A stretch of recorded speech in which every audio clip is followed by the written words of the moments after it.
Untuk kali ini kita akan membahas tentang suhu dan perubahannya. Nah, yang kemarin kita sudah berbagi materi ya di blog Ibu. Mari kita saksikan PowerPoint tentang suhu dan perubahannya. Nah, coba kalian perhatikan pada gambar. Apa yang kalian rasakan ketika kalian dalam kondisi seperti di gambar? Tentunya pasti kalian akan kepanasan, bukan? Karena di teriknya matahari, kalian harus berjalan di sepanjang jalan, lalu pastinya kalian akan merasakan sangat kepanasan. Nah, panas merupakan suatu jenis suhu. Nah, berarti di sini suhu ada dua macam, ada suhu dingin, ada suhu panas. Nah, jadi apa sih yang dimaksud dengan suhu? Suhu merupakan derajat panas atau dinginnya suatu zat.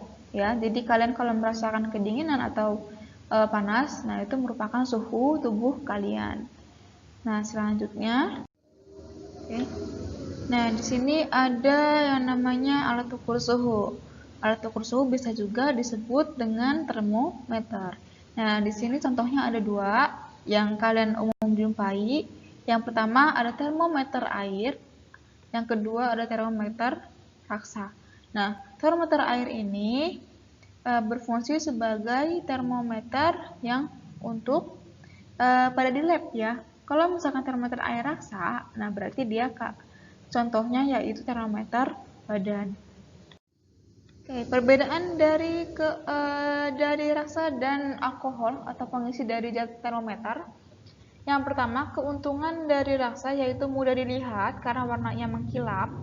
Lalu yang kedua, daerah ukurannya sangat luas. Terus yang ketiga, penghantar yang baik, dan selanjutnya yaitu kalori jenisnya yang kecil. Oke, sedangkan keuntungan dari alkohol yaitu daerah ukurannya yang luas. Terus yang kedua, penghantar yang baik, dan kalori jenisnya kecil. Nah, di sini kekurangan dari raksa nih. Kekurangan dari raksa yaitu termasuk zat yang beracun. Terus yang kedua, tidak dapat mengukur suhu dengan lebih rendah, min 40 derajat Celcius. Lalu yang ketiga yaitu harganya mahal. Selanjutnya, kekurangan dari alkohol yaitu titik didihnya rendah, lalu tidak berwarna atau susah untuk dilihat. Maka dari itu, alkohol sering diisi yang namanya pewarna. Pada umumnya adalah pewarna pada warnanya merah. Selanjutnya, yaitu yang ketiga, kekurangan dari alkohol yaitu membasahi dinding kaca. Sedangkan rasa tidak membasahi dinding kaca. Maka dari itu dia memiliki beberapa keuntungan daripada termometer alkohol. Oke, di sini kita belajar tentang macam-macam skala termometer. Yang skala pertama yaitu skala Celcius, ya, yang umumnya dijumpai di Indonesia, Celcius. Lalu yang kedua ada Reaumur, yang ketiga ada Fahrenheit, dan yang keempat adalah skala Kelvin. Nah, untuk yang skala Kelvin ini merupakan skala satuan internasional atau disebut juga dengan SI. Jadi kalau misalkan kalian ditanya skala internasional yang dipakai suhu adalah, maka jawabnya adalah Kelvin. Jadi masing-masing yang tadi sudah Ibu sebutkan, yang ada 4 skala. Nah, berikut ada batas bawah dan batas atas. Nah, kalau misalkan batas bawah, termometer ditentukan oleh berdasarkan suhu es ketika mencair atau titik beku, ya. Nah, sedangkan batas atas termometer ditentukan berdasarkan suhu air ketika mendidih atau suhu titik didih. Ya. Kalau yang atas bawah titik beku, maka yang titik atas nama titik didih.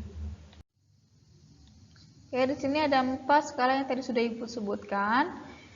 Yang pertama adalah skala Celcius, memiliki titik beku 0 derajat Celcius sampai titik didihnya yaitu 100 derajat Celcius. Atau titik yang paling panas 100 derajat Celcius. Nah, yang kedua ada skala Reaumur, memiliki titik didih 0, titik beku 0, titik didihnya 80 derajat Reaumur.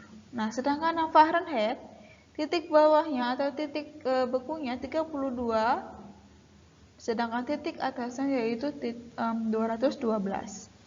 Nah, yang terakhir yaitu ada Kelvin, dari 273 derajat Kelvin sampai 373 derajat Kelvin.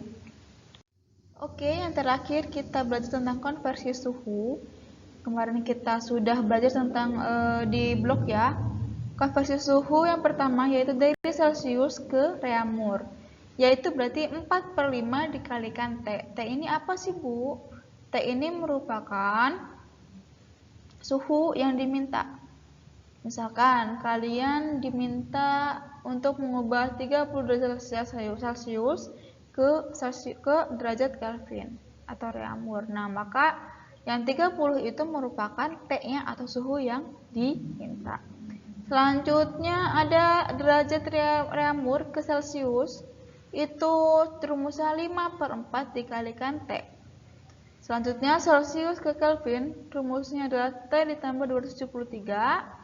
Terus Celcius ke Fahrenheit itu 9/5 dikalikan T ditambah 32. Selanjutnya yang kelima yaitu ada rumus Fahrenheit ke Celcius. Rumusnya 5/9 dikalikan T dikurangi 32. Yang terakhir yaitu dari Kelvin sampai atau ke Celcius. Dia menggunakan rumus T dikurangi 273. Nah, di sini ada contoh soal. Berapakah 15 derajat Celcius ke Reaumur? Nah, berarti kalian cari nih Celcius ke Reaumur pakai rumus yang mana? Yang nomor 1, 2, 3, 4, 5, atau 6 nih. Kalian lihat dari C ke R. Nah, kita temukan C ke R merupakan rumusnya adalah 4/5 dikalikan T. Oke, 4/5 tulis dikalikan T. T itu suhu yang diminta tadi berapa? Yaitu suhu yang diminta adalah 15 derajat Celcius, berarti tulis 15. Lalu 4/5 dikalikan 15. Nah, supaya gampang hitungnya, kalian bagi dulu 15 dibagi 5 berapa, hasilnya berapa, lalu dikalikan bilangan yang di atasnya. Jadi 15 bagi 5 sama dengan 3, lalu 3 dikalikan 4 sama dengan 12 derajat Reaumur. Nah, jadi 15 derajat Celcius berapa Reaumur? Jawabannya yaitu 12 derajat Reaumur.